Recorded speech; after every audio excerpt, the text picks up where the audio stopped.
Go. I'm here with special guest Vanessa Vasquez that's going to tell us her experience in the course Language and Culture. Hello, yes, I'm here. I'm excited to share my experience. Do you have any questions for me? Yes, I do. One of my questions is what assignments demonstrate your required knowledge of relevant linguistic and social linguistic theories? How does these theories demonstrate what you learned? Explain and give examples, please. While I believe that each chapter had relevant linguistic and social linguistic theories, I enjoyed Chapter 9, Interaction. In the reading worksheet 9, I acquired knowledge of the relevant linguistic and social linguistic theories. One that stood out to me was politeness theory. Van Herk further discusses face in social linguistics and explains that it is used to measure politeness or lack of. Face is further described as negative or positive. Positive face is referred to a friendly character, and negative face refers to budding out nicely. In both descriptions, politeness refers to behaving proper in a given situation. Do you have any other question? My other question is what assignments demonstrate you gained an understanding of the interaction between language and culture? How do these assignments demonstrate what you learned? Explain and give examples. The assignment that demonstrates that I gained an understanding of the interaction between language and culture is reading worksheet 13 and the supplemental videos for chapter 13.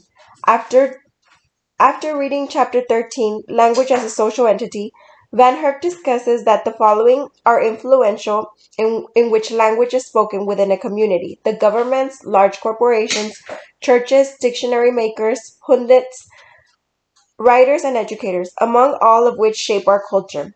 In a certain form, each of these topics mentioned in this chapter reflect other chapters to reflect the interaction of language and culture. Another question I have for you, Ms. Vasquez. What assignments show that you participate in meaningful discussions in class this semester? How do these assignments demonstrate what you learned from the discussions? Explain and give examples.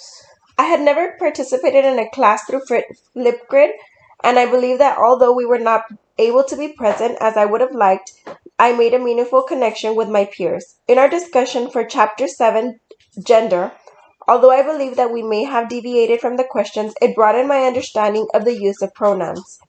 Considering that the sex refers to the biological organs and that gender is something acquired. I also made classmates that identified as they or them. It made the topic that much more real and fun to talk about. Another question I have for you, Ms. Vasquez, is what assignments show that you learned to conduct secondary research in the area of social linguistics and how to analyze sources? How do these assignments demonstrate what you learned? Explain and please give examples. The small literature review was assigned, but unlike other classes, I was broken down into steps which I was very appreciative of.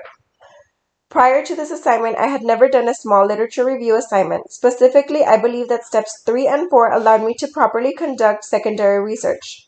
In step 3, we were asked to locate academic journals that corresponded with our topic. In step 4, we were asked to read the abstracts and skim through the articles and determine whether the article answered our question.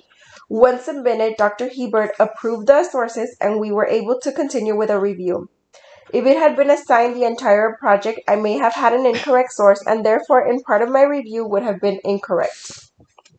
Another question I have for you is what assignments demonstrate you gained an understanding there is a variety of Englishes spoken around the world. How do those assignments demonstrate what you learned? Explain and please give examples. The assignment that would demonstrate that I gained an understanding that there is a variety of Englishes spoken around the world was Language Exercise 3. After reading the chapter 3, Van Herk had a very vague and obvious description.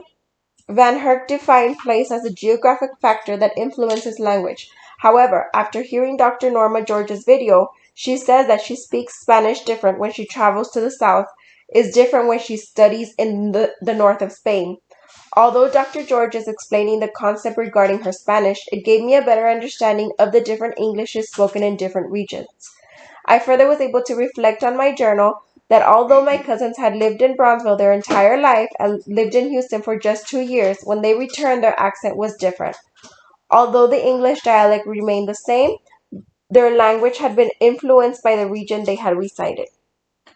Thank you for taking the time to listen to how I enjoyed language and culture